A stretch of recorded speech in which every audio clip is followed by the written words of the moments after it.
はい、こんにちは。タップダンサーの踊る夏子です。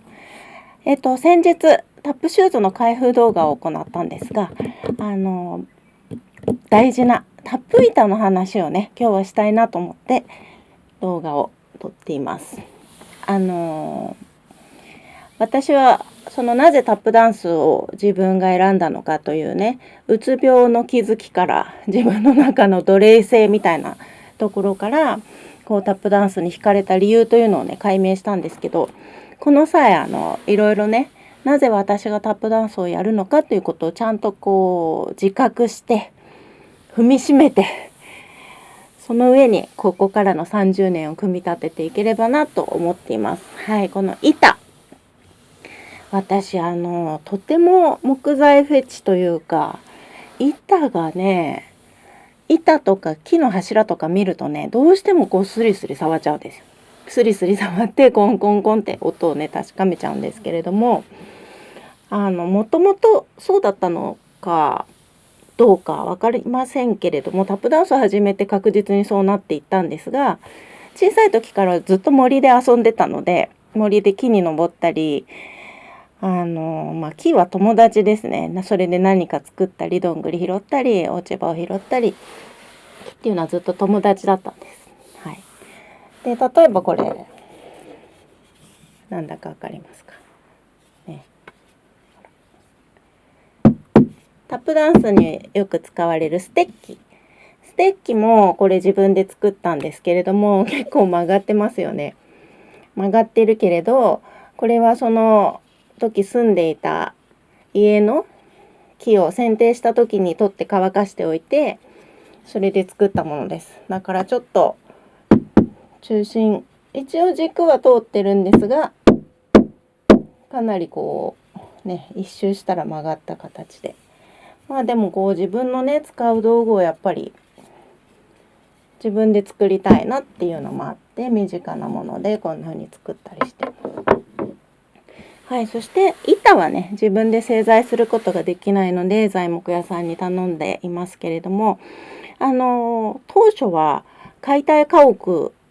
を解体現場からもらってきていました。階段の踏み板の奈良材とか棚板だとパインとかが多かったですけれども、あと台所の板なんかだとクスノキ、樟脳の成分のあるクスノキが使われていたりして、私が住んでいた古いお家を解体した時にもその台所のクスノキねもらってきたんですけど、でも住宅に使われてる板というのは幅がねこれくらいのものが多いんです。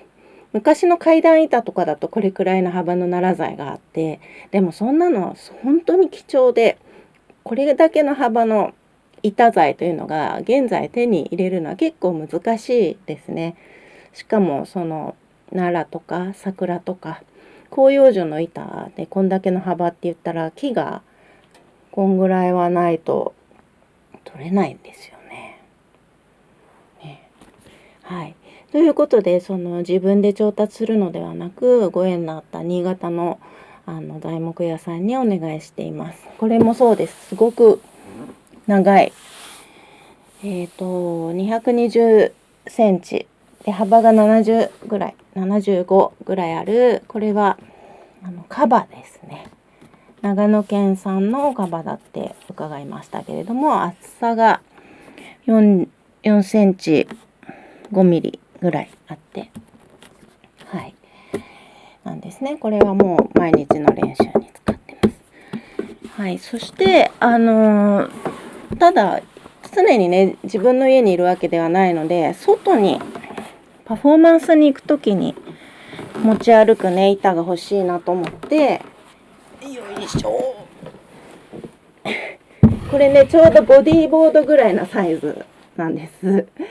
ね。こう持ち歩けるようにちゃんと専用の袋を作りました。柄がねサーフィンのなんか入ってそうですよね。でも入ってるのはよいしょ、じゃじゃじゃーん、じゃじゃじゃーん、じゃじゃじゃーん、じゃじゃじゃーん、じゃじゃじゃんじゃんじゃんじゃんじゃんじゃんじゃんじゃんじゃーん。はい、このような一枚板です。これは、山桃と言われています。ちょっと後ろにしないといいとこね。ないのかな。山桃で、こう耳付きのものです。これもお願いしてから半年ぐらいちょっと待っていて、材木屋さんが私のオーダーもねちょっとおかしくて、キャピキャピした女の子みたいな相棒が欲しいですって言って、そんなオーダーに応えて、山桃のいいのがあったのでちょっと板にしてみますと言ってご連絡いただいて、でもう一枚ね、その時同じ山桃で厚みの違う、これは27ミリぐらいなんですけど、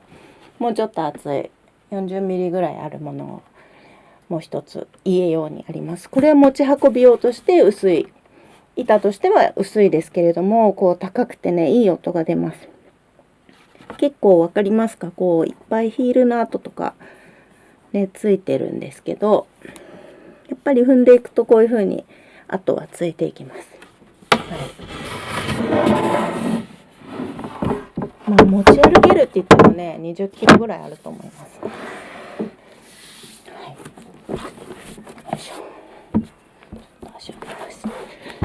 はい、でなぜこういうふうに私は自分がね板にこだわるんだろうなと思うのは、その音色がいいっていうこともありますけれども、これやっぱり日本人だからだと思うんですよね。日本では神社信仰というのがあって、神社には大きな木があって、木を神様と同格にお祭りしますよね。木っていうのはこう人間よりも長い歴史の中で生きていて、あとはお寺とか神社とか建てる時にも建てるための木をね、その地域全体の山で育てて、それで伊勢神宮とかもそうですし、もうずっとその山を抱えて神社をずっと続けていくための建築材も育てているんですよね。でその神社の中にある木の太さといったら、もう本当に何千年生きているんだというご神木がね、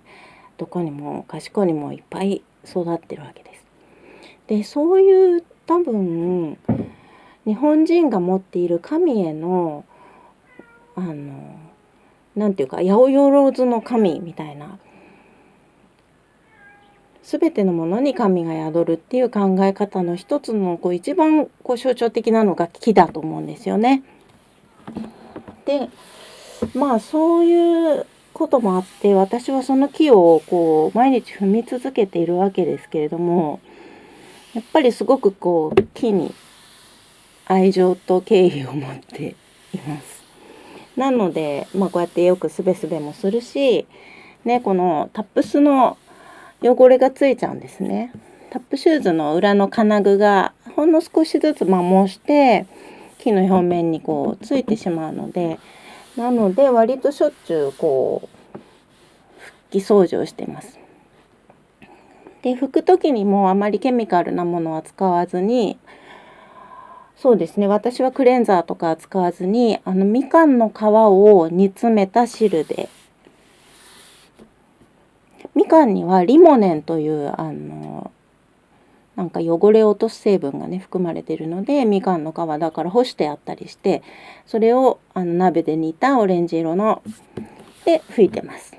でリモネンがない時にはただのお水で拭いてるんですけど、はい。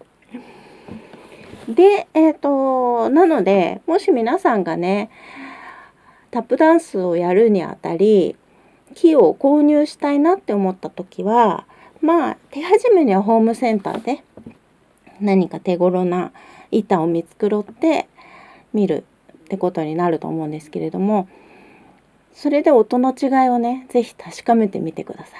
い。いい音がしないのは多分木のせいです。ホームセンターで売られている木の多くが機械乾燥といって、早く安く売るために機械で乾燥してるので、もう繊維がパフパフなものが多いんですよ。で軽くて柔らかくて加工もしやすいし持ち運びも便利ですけれども、その分強い力で踏むとどんどんへこんでいって、音としてはねやっぱりもう少し硬くないと返ってこない、響いてこないっていう部分があるかと思います。はい。なのでなんかこう古いテーブルとか、なんかこう古いちゃぶ台の上の板とか、そういうもの捨てないでね、ぜひ踏んでみてください。いい音がするかもしれません。あと棚板とかね、はい、そういうことで、板のお話でした。まあ私はそういうふうに自分のルーツね、日本人でそういう神社のルーツが桃園にあったりもするので、そういうことになってたんだろうなって今気がつくんですけれども、木の長い長い年月生きてきた木の音を聞きたいなと思っています。はい、なんかね愛しいんですよ。